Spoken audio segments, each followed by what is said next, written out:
Okay, so you've heard of keto and you're wondering what all the hype is about. I mean, does it really work and is it the right diet for you?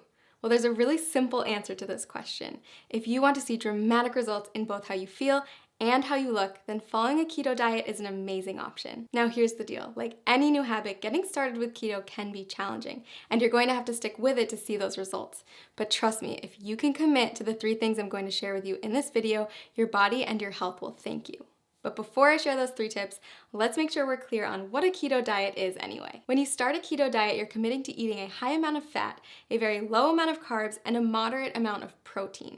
By drastically reducing your carb intake, your body's going to enter a state of ketosis, hence the name keto. Ketosis is a metabolic state where your body runs on ketones, a highly efficient alternative fuel. For those of you who haven't heard of ketones, they are a game changer in the world of weight loss. Think of it like switching to premium gas instead of regular unleaded. When your body runs on the optimum fuel, you'll drop fat fast and improve your overall health. In fact, research shows that getting your body into a state of ketosis can help with health conditions like heart disease, type 2 diabetes, and Alzheimer's disease. All right, so back to those 3 tips to kickstart your journey in the right direction. First, make sure to eat the right foods. You're going to want to replace all those danger zone carbs in your refrigerator with keto-friendly options. That means introducing meats, high-fat dairy, and healthy oils in larger quantities to your diet. You'll also want to focus on leafy greens, above-ground vegetables, nuts and seeds, berries, and keto-approved sweeteners. Prepare to say goodbye to all grains, sugar, fruit, and starchy vegetables. Oh, and if your freezer is full of TV dinners, you'll want to clean that out too. Prepared, packaged, and processed foods are seldom compatible with a keto-friendly diet. It may sound like a lot, but don't worry, keto gets way easier to manage when you have the right tools. In fact, we've done all the heavy lifting for you with customized keto diet plans that will tell you exactly what you need to eat.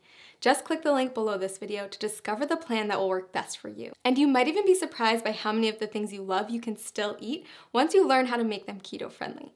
That's right, bread, pasta, cookies, and even ice cream all have keto-friendly alternatives. Okay, tip number 2, it's not just the types of food you're eating that matters, but also how much you're eating. Keto foods naturally help to cut your calorie intake, but you're still going to want to keep careful track so you don't accidentally go over your daily limit. Not sure whether you're eating too much? The best way to figure it out is by checking your progress every few weeks.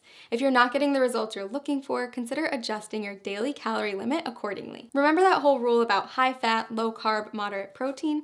Those are your macronutrients, also known as macros. And in order to keep your body in a state of ketosis, you're going to want to track them. General rule of thumb, eat less than 35 grams of carbs per day. Get 70% of your calories from fat and 25% from protein. Okay, last but not least, prepare for the keto flu. When you first cut back on carbs, your body might experience some changes, and some people experience what's been nicknamed the keto flu. But don't worry, it's not actually the flu, just a term for some temporary symptoms like fatigue or mental fogginess. The keto flu is generally short-lived, and if you're as committed as I think you are, you won't let it stand in the way of the tremendous success you're going to see in just a few weeks. Plus, you can prepare for it ahead of time in order to lessen your chance of experiencing those symptoms. Drink more water, increase your sodium, potassium, and magnesium intake, and make sure to eat more high-quality fat like MCTs. Okay, so those are our 3 pieces of advice to make sure you get the most out of the journey you're about to take. To recap, follow the keto food list as strictly as possible, monitor how much you eat, and prepare for the adjustment period. Most importantly, listen to your body every day and monitor the changes to make sure that the ketogenic diet is the right fit for you.